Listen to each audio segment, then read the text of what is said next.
Shalom, shalom. Peace, peace, peace to my people out there. Hope y'all well, man.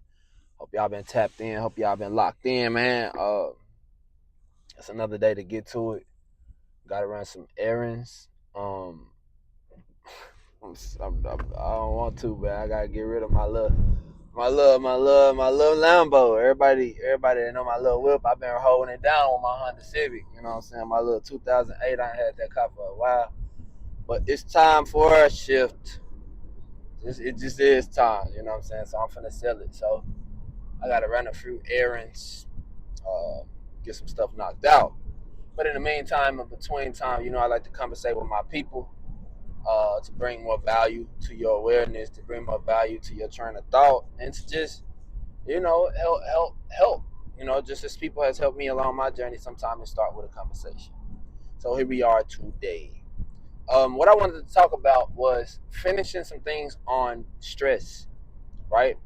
And why I believe that we have to put more attention towards moderating it, make it moderate. Because one thing about stress, it's inevitable. It's going to come. Situations are going to come. Situations are going to arise that's going to make you feel uh, misaligned in life. Situations going to come to throw you off your path to your destination. And sometimes it work out for the better. And in some cases, it may work out for the worse for you to get to a better. But I wanted to bring up a specific thing, though, because when we talk about stress, one thing that happens when you have a stressful situation, we think for some reason that being more irritated or angry about the situation, that it fixes the situation. It actually makes it worse. And I want y'all to understand what I'm saying, especially for my brothers, because again, it get chronic when we dealing with these things. It get real chronic. It get bad because we already hold in. We are in a world where, in a way, we have to tell men to be strong.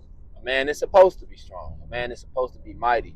A man is supposed to be, in the words of one of my elders, the strength, the honor, and the foundation of his house.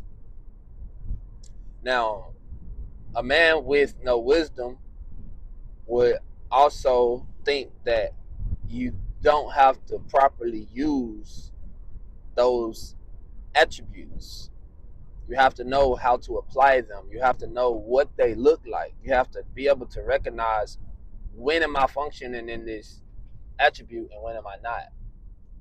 These components are very important, and this is what makes a man a man. But oftentimes, we forget that we must be regulated in a lot of areas. And a lot of times, there's no need of putting titles and names to things without then a follow-up of application of how do I then fix it? What are some practical things I can do to fix it? Usually we do the reverse. When problems arise, you find yourself frowning. You find yourself using these muscles in your face, tightening your lips.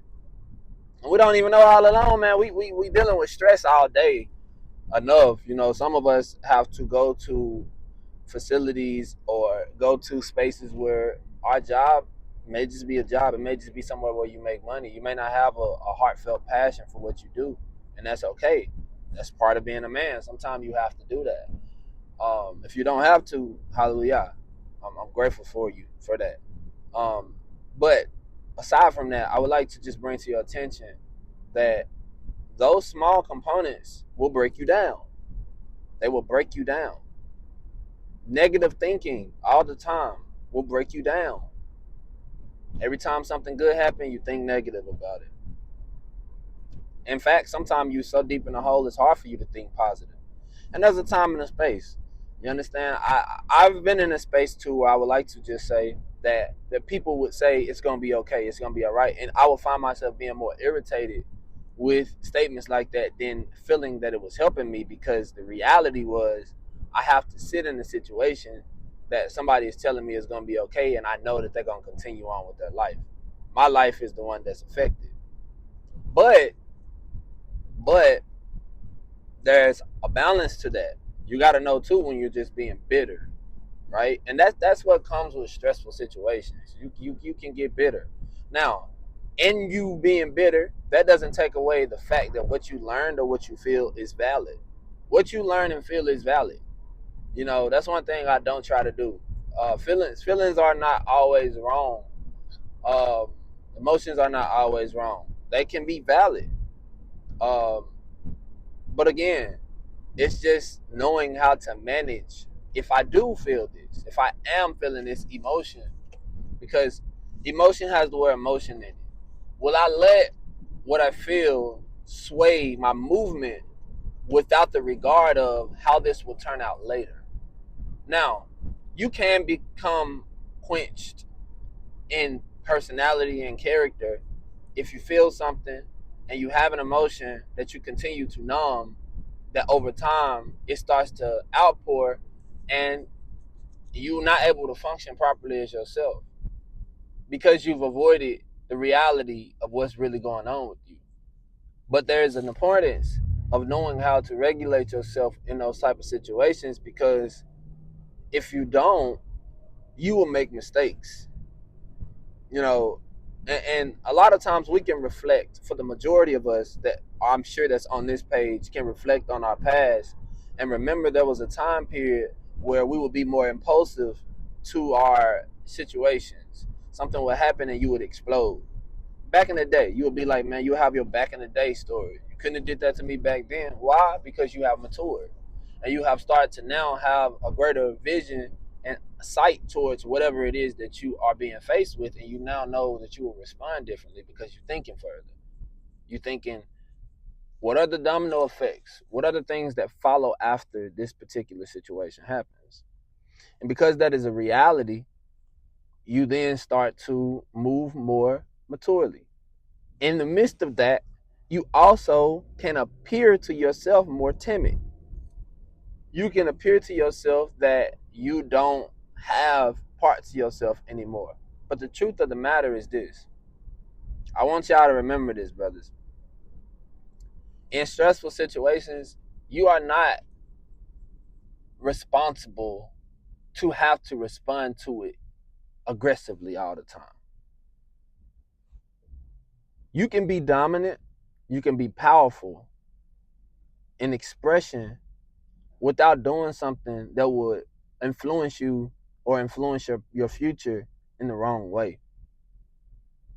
There's simple practices. A lot of times we don't think about how small practices can be helpful to our life or how small practices can be destructive to our life.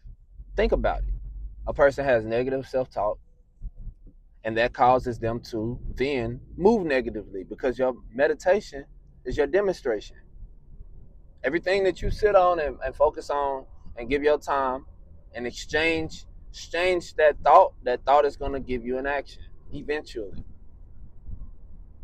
All right, so that's the thought. If you constantly walking around and you frowning all day and you not sometimes when I'm not feeling it, I practice a still face. I don't show no, I try not to walk with my eyebrows, down and all this stuff, because that stuff takes energy and it signals to your brain, because your brain has then correlated that your body has neurons, right? And I don't know if the right thing to call it is a neurotic response, right? But let's say your neurons are sending signals back to your brain that, okay, we are doing this with our eyebrows, so we need to feel angry. All right. Sometimes you can enhance what you feel simply because you're doing the act or the application of expression to an emotion. So now you're doing a negative self-talk. Now you walk around with your eyebrows tight. Now you got your lips tight. Now you're looking down. Now you're in that position all the time, and that position is causing you now to start to feel after effects of what's going on.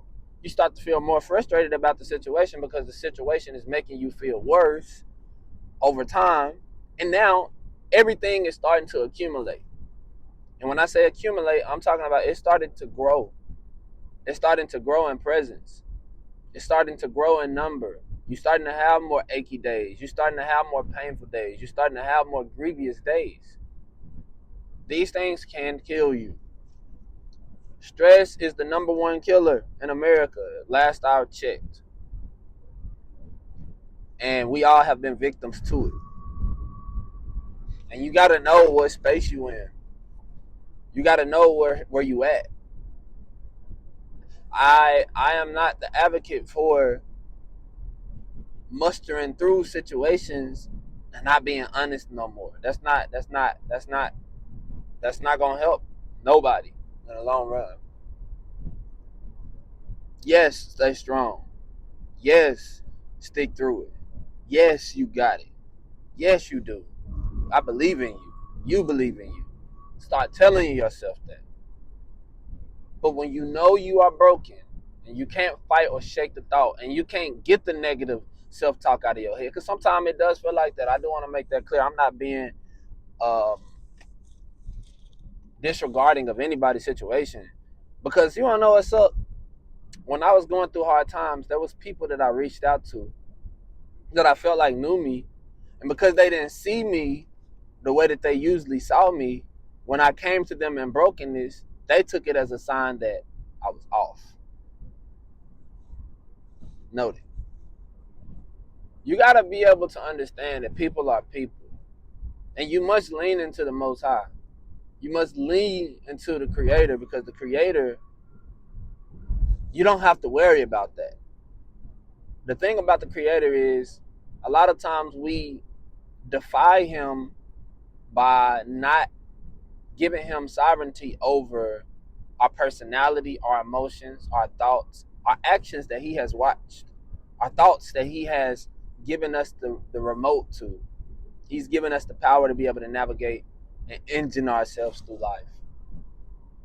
But a lot of times we don't realize how much we put so much trust in the people. No, and forgetting this, man, these people are going through it just like you. It's everybody, most of the people you walk by on a day-to-day basis are stressed out.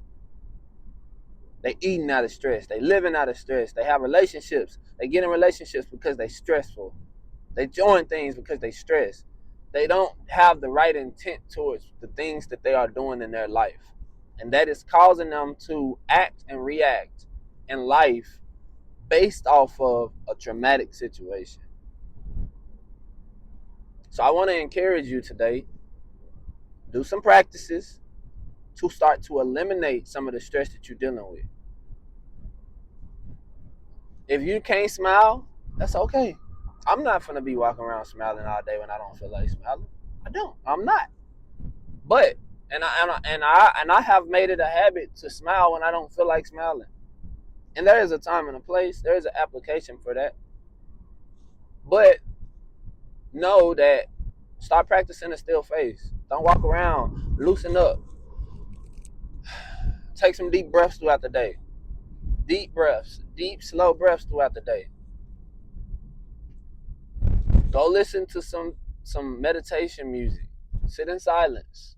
Go sit by some water. Go sit in your backyard. If you got a child, pick your child up. Stop fussing at them for a moment. Just pick them up and hold them tight. They need it too. They're overstimulated just like us. All right? Go do something you like to do. Even though you got things to do, do something you like to do. Don't waste time. Invest into your well-being. That's not wasting time. Investing into your well-being is like putting gas in your car. There's nothing wrong with putting gas in your car. All right? Get your oil changed. Change your tires. Get a tune-up eventually. You know, we be needing those things in our soul, in our spirit. So y'all stay up. It's your brother Zamar with Them Crown Thinking. Hallelujah.